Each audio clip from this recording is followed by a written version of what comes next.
Представители абхазского бизнес-сообщества негативно оценивают практику взимания ввозного НДС на бизнес. Итак, на ряд товаров введена нулевая ставка ввозного НДС, и, по мнению предпринимателей, их поставщики оказываются в более выигрышном положении по сравнению с остальными. Меж тем, рост цен, говорит Эдуард Аргун, член Ассоциации предпринимателей, больно бьет одновременно и по бизнесу, и по потребителю. Нас интересовал один вопрос. Почему часть товаров уже на тот момент была, значит, не входила под налог, не подходила под налог. И, ну, конечно, в первую очередь, что нам могут сказать? Там продукты питания, возмущение народа и так далее, и так далее. Я привел пример такой. У сестры магазин, и часто беру сухарики. Они были в одной цене. И вот буквально в феврале месяце, это после того, как НДС был введен, у нее в магазине, они стоили что-то в районе 60 рублей, они стали стоить 75. Я спрашиваю, а в чем дело, что случилось? Ну, а она здесь берет, конечно, говорит, там, цену подняли. Мы стали интересоваться. То есть меня заинтересовал этот вопрос. Почему цену подняли? Это продукты питания, они не были обложены. Мы еще не успели цены поднять на наш товар, там хозтовар. Поинтересовались некоторыми видами продуктов, сметана там, и так далее, и так далее. Созвонились с заводом, никаких поднятий цен не было. Доллар, если посмотреть, декабрь и февраль, там даже маленькое падение произошло. То есть причина поднятия цены была непонятна. Пересчет сделали где-то в районе 10-15%. Это в присутствии президента я задаю этот вопрос, обращаюсь к премиуму. Я к премиуму обратился. Я говорю, по-моему, вас брали. С чем связано поднятие 10-15%? С чем вы связали? Принцип домино? Не может быть такого. Я говорю, ну, давайте по фактам. Я вам факт привел, опровергните. Но если, говорит, поднялись, может, процентов на 7. Я говорю, почему на 7? И обращаюсь к президенту и говорю, если произошло поднятие цены на пустом месте, надо заплатить государству. Почему бы оттуда, даже из этих 7%, не взять и заплатить государству, облегчить нам? Может, как, ну, подходов было много разных. Потом как-то смягчили этот разговор. Сам факт говорил о том, что невзирая ни на что, цены стали подниматься автоматически на все. Какую бы ставку мы ни делали, 0, 3, 7, 10, 12, цены будут расти одинаково. Они будут расти и расти. Поэтому, в принципе, обложить, значит, один вид товаров 10%, а другой вид товаров не обложить вообще, я хочу задать вот один вопрос из вас сидящих. Кто сегодня с утра ел ананас? Вряд ли кто будет. А кто сегодня пользовался мылом? Наверное, все. Так что нужно обложить? Нечто такое было там сказано. Центром стратегических исследований был проведен анализ вклада бизнес-сектора в развитие национальной экономики, а именно собственную часть бюджета. Как мы видим, в структуре ВВП на первой позиции выходит как раз нефинансовый сектор, на долю которого приходится 41%. На второй позиции домашнее хозяйство и на третьей государственный сектор. В частном секторе Абхазии занято всего 10 тысяч человек. Валовая добавленная стоимость. Всего занято 10 тысяч человек. В процентном отношении это менее 24% от всех занятых в экономике.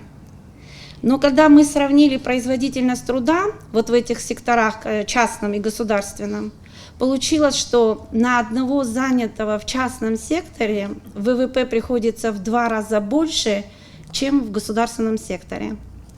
И в завершении данные вы видите этой таблицы.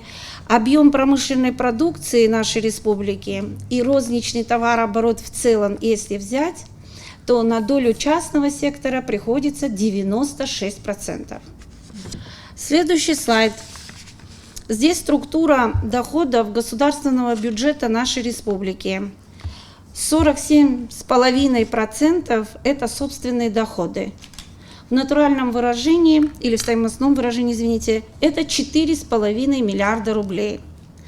Так вот, значительная часть этой суммы, до 3 миллиардов, по примерным нашим подсчетам, собирается за счет деятельности субъектов малого и среднего предпринимательства. То есть частный сектор, можем сказать, вносит существенный вклад как в формирование ВВП нашей страны, так и в формирование собственных доходов нашего бюджета. Исследования ЦСИ приводят к правильным выводам, считает предприниматель Абисалом Кварча. Проблема лишь в том, что власти не берут их во внимание. Я хочу заранее извиниться. Мы все вас уважаем, это знаем, но вы понимаете, как если бюджетные деньги используются структурой, результатом которой не пользуется государство, это формулируется как коррупция. Я не хочу вас назвать оскорбителем, но это формулировка такая, к сожалению. Поэтому мы видим очень четкий анализ. Мы, честно говоря, пользуемся вашими цифрами, руководствуемся, но почему-то они остаются только на вот это очень обидно и жаль, что и потенциал вашей структуры не используется абсолютно, и никто как бы не обращает на это внимания. То, что касается НДС, понимаете, вот у нас существует мнение, и как бы фонд такой был, как бы защита собственного предпринимателя. Но когда у нас нет своего предпринимателя, как мы можем его защитить? Есть ли у нас вообще собственный производитель? В какой области есть у нас собственный производитель и какое производство мы имеем? Если наша потребительская корзина на 98% пополняется из импортной продукции, начиная от сельхозпродукции. Вообще о состоянии любой структуры, любой отрасли не обязательно цифры какие-то говорить. Вот недостаточно того, что мы в Абхазии сегодня, я не говорю то, что мы импортируем кукурузу порядка 4 миллиона тонн и других, мы импортируем сено. Вот результат работы сельского хозяйства, вот оно показатель всего, понимаете? Когда НДС, вот я еще раз повторяюсь, у нас были пошлины. Пошлины были мягкие, такие вот в пределах от 2 до 4%.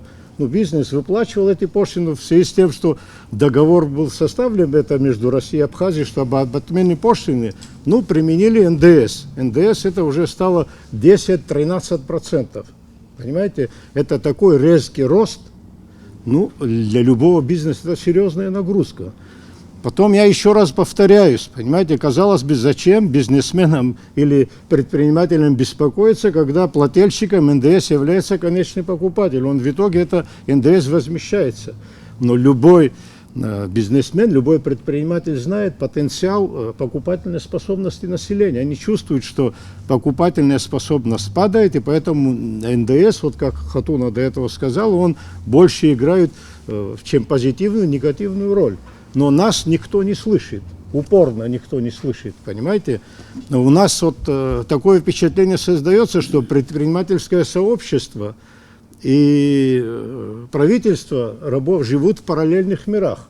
Друг друга не слышат, друг друга не... Такого отношения вообще к бизнесу, вот как такого никогда не было. Почти все бизнесмены вспоминали, что при введении ввозного НДС власти говорили о скором льготном кредитовании для малого и среднего бизнеса. Речь шла также о наведении порядка на границе и с таможенными платежами. При этом, отмечали участники встречи, ничего сделано не было. Больше всего НДС оказал отрицательное влияние на торговлю, на импортеров. И вот я попытаюсь объяснить сейчас, как это у меня получится, не знаю. У нас в Абхазии очень достаточное количество предпринимателей, которые хорошо и уверенно стоят на ногах, имеют свои оборотные средства, но основная масса у нас людей, занятых бизнесом, это средние и мелкие предприниматели. И у них не очень хорошее финансовое положение, и вот это введение ввозного НДС, оно еще больше усугубило их эту ситуацию. Что делать, с чего начинается торговля? Приходят товары на границу. Платить авансом таможни и платить все платежи предпринимателю крайне затруднительно, потому что это получается совершенно немаленькие суммы. Это когда приходят вагоны, это 150, 200, 500 тысяч рублей. Если приходит корабль большой с цементом, то это вообще до миллиона суммы доходят. Но не каждый предприниматель может из оборота вытащить миллион и отнести, отдать его государству. Поэтому что делает предприниматель? Предприниматель идет в банк и пытается взять кредит. Если очень повезло, если у тебя прекрасная кредитная история, то ты можешь взять 24-36% годовых. Ну, это тоже не маленький процент, но мы уже как-то более или менее с этим справляемся, и это большая удача, если ты смог это сделать. Но в последнее время в банках тоже ситуация не самая блестящая, и не каждому кредит дается. Что мы делаем? Мы начинаем занимать друг у друга деньги, мы обращаемся в частный капитал, а там цены, там кредиты очень с огромными ставками, это 60-120% годовых, это неподъемные суммы, но мы даже на это идем, потому что нам нельзя, чтобы вагон стоял, нам нельзя, чтобы корабль простаивал, мы занимаем огромные деньги. И получается очень абсурдная ситуация, мы берем кредит, мы платим за него огромные проценты, и потом несем эти деньги и отдаем бесплатно государству. Введение ввозного НДС – это не просто изменение в закон, это демонстрация экономической политики государства, считает заведующий кафедрой национальной экономики АГУ Беслан Кубрава. Экономический путь современной Абхазии был разным, порой принимались неправильные решения, но была общая тенденция, считает экс-министр финансов страны. Но потом что-то у нас стало случаться, что значит, исключительно интересы бюджета, то есть обеспечение доходной части бюджета, стало каким-то краеугольным камнем во всей нашей экономической политике в нашей стране.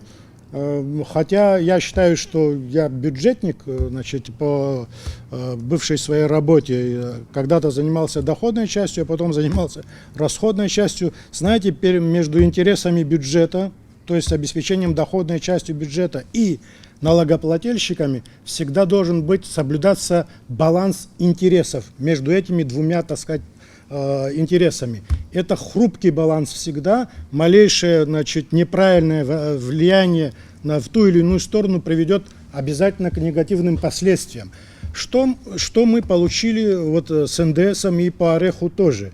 Ведь мы же все равно имеем определенный опыт, определенные знания. Нельзя сказать, что, значит, грамотных людей в экономическом плане в Абхазии нет. Они есть. Нам очень легко было предвидеть, что это приведет к росту цен на потребительском рынке. Это же не надо быть тут академиками. Сегодняшние цифры, которые нам продемонстрировали, говорят именно об этом. Но только надо было точно не знать, на сколько процентов, но мы точно знали, что это к этому приведет. Мы разве не знали, что, значит, бизнесу придется отвлекать оборотные средства на, значит, чтобы погашение этого НДСа? И это сужает возможности бизнеса в ее расширении. Мы это получили сейчас, вот цифры, пожалуйста. Мы разве не знали, что это приведет к, значит, к существенному сужению доходов нашего населения? Пожалуйста, мы все это получили, к сокращению.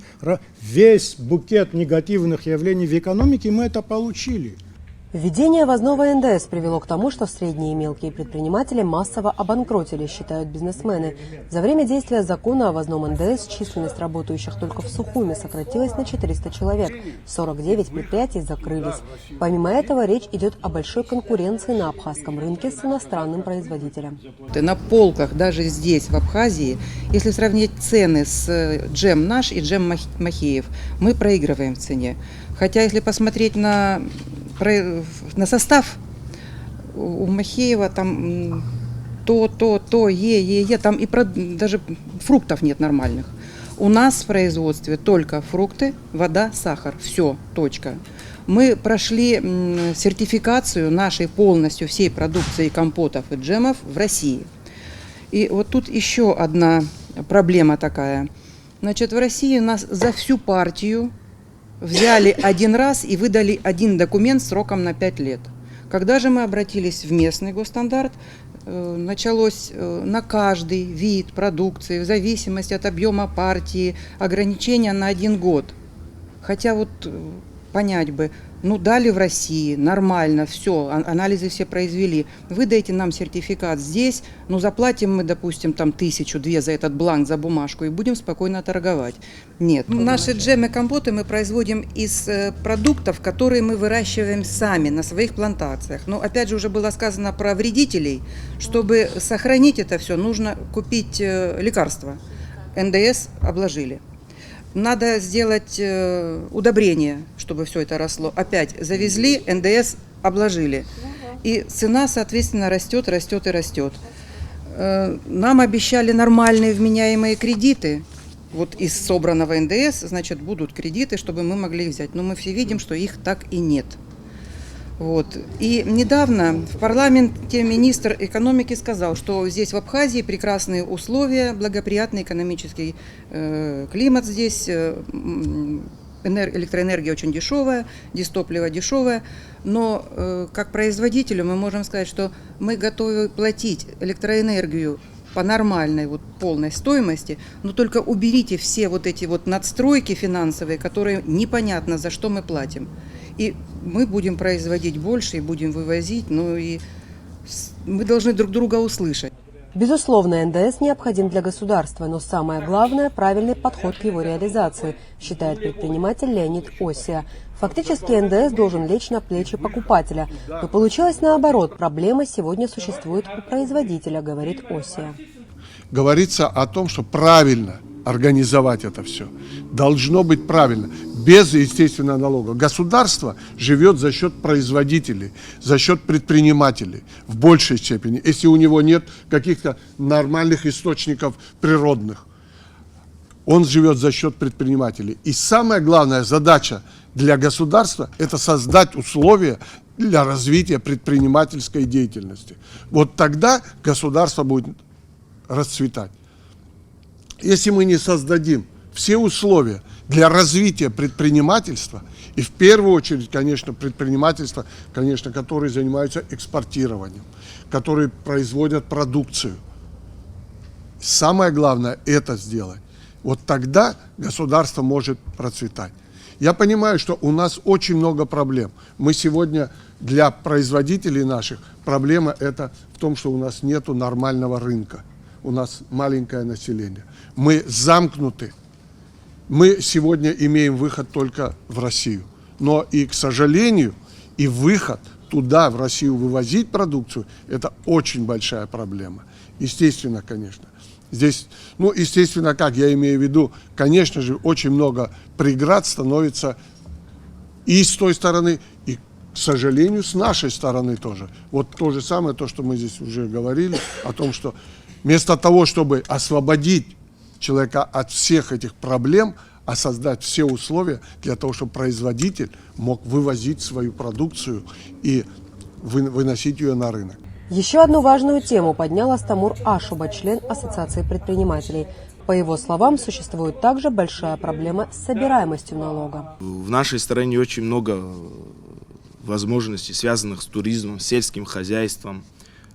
Также вот что мы замечаем и в наших беседах с предпринимателями, да с самими же государственными чиновниками, есть проблема управления, да, вот мы затрагивали эти вопросы управления теми РУПами, МУПами, да, они неприбыльные, да, хотя если бы они были бы, допустим, там, в частных руках, то все видят потенциал, да, что можно было зарабатывать. Это тоже своего рода было бы подспорьем для государственного бюджета. Также хотел бы рассказать историю, которая с нами была летом. Мы, значит, Ассоциация предпринимателей, Союз туризма занимались, значит, вопросом принятия закона о спецналоге и о патентной системе. Да? И вот мы обходили, значит, предпринимателей, общались в стране, не только в городе Сухум, но и во всех частях Абхазии. Ну, исходя из анализа и из того, сколько мы собрали подписи, не скажу, что там огромная часть, но есть определенная часть предпринимателей, которые вообще не платят налоги, да. И, конечно, их это не будет волновать ни в какой степени. То есть, какие ставки, сколько сегодня надо платить, сколько завтра. То есть, есть такие проблемы. Это вот больше, наверное, я обращаюсь к фискальным органам, да. Вместо того, чтобы искать возможности введения новых налогов, увеличения ставок, надо искать возможности, значит, полноты уплаты из всех налогоплательщиков, значит, чтобы они оплачивали налог. أوسر ينالا جزاش تخبره حيزان وبرانج أبران يشوك سراب قيس حزي أبرج يسحر نيقو يبشو وبران يحود حرا أبري شيء شالم توا بيزنس يشبرخاغ خو ويحبر رجانا خلا حنكر رجانا خلا رأسس حمان ترى القتال يحرحد وبران أو ينايبح حزجة ينيوجا процент в тени сами говорили, и мы вопрос задали, если в тени газарин уже процентов, НДС кахтан душала, шара хунткар ус амат жвазар, ва шахаглазар, убри шицба, убри хацбаб, абри изм и аналог зимшо, шохто измшо, убри ширшар, убри шашнабаджо, убри кахтаб изм хозар. يزم خزر وبرينا خس حالة شجب جا процент قحتهم процент قحتهم وبريجي يبيعوا قحتساروا بحرحه. Директор Института экономики и права Заур Шалаша и специалисты Центра стратегических исследований при президенте Абхазии разработали ряд предложений для государства в части реформирования существующего НДС. Заур Иванович Шалаша просит обратить внимание, что предпринимателям-импортерам следует увеличить налоговый период сроком до 3 месяцев, в течение которых предприниматели смогут реализовать свой товар и внести необходимые платежи в госбюджет. Это одна из позиций. Далее, целесообразно пропорциональное распределение сумм НДС между республиканскими и местными бюджетами. Он считает, что необходимо изучить возможность установления разных ставок НДС 0 и 5, например. Кроме того, значит, он предлагает отказаться от практики применения списков по освобождению всех видов номенклатуры товаров, за исключением перечня освобождаемых операций и товаров, прописанных непосредственно в законе об НДС. И до принятия парламентом Республики Абхазия изменений и дополнений в закону о НДС и введения их в практику рекомендовать таможенным и налоговым органам Республики Абхазия отказаться от практики применения санкций по принудительному взысканию образовавшихся задолженностей методом блокирования банковских счетов предпринимателей, а также предусмотреть возможность внедрения системы налогового кредита в республике как одного из инструментов поддержки субъектов МСП. Мы выработали, значит, следующие предложения. Первое – это отказаться от практики применения списков по освобождению всех видов товаров, за исключением перечня освобожденных операций и товаров, прописанных непосредственно в самом законе об НДС. Второе – это применить следующие ставки НДС на товары, работы и услуги 0, 3, 7, что позволит обеспечить собираемость НДС в объеме не меньше фактического поступления данного налога вот уже на протяжении этих нескольких лет. Далее, предусмотреть возможность внедрения системы налогового кредита как одного из инструментов поддержки субъектов малого и среднего предпринимательства. Четвертое. Рассмотреть возможность внедрения механизма перерасчета НДС при возникновении форс-мажорных обстоятельств. Ну, в скобках мы расшифровываем, что это у нас форс-мажорные обстоятельства, какие это потери от стихийных бедствий, порча, брак и так далее, о чем, кстати, подтверждает наши сделанные рекомендации, вот сегодняшнее выступление одного из предпринимателей. И при ликвидации хозяйствующего субъекта предусмотреть возможность межведомственных зачетов начисленных и уплаченных сумм НДС. Естественно, мы, представители науки, ничего от себя или своего мнения не говорим. Мы говорим от имени науки. Мы руками, ногами как бы связаны с методикой, с методологией, с принципами, стандартами, категориальным понятийным аппаратом. Мы так рассуждаем, мы так понимаем, но это не наше понимание проблемы. А это наука нам так это подсказывает. Вот НДС, что вы сегодня обсуждаете, мне кажется, не то, что мне кажется, это так и будет. И дальше тоже. Наше законодательство вообще лишено базы. У нас политика и в сфере экономики, и в социальной жизни везде точечная.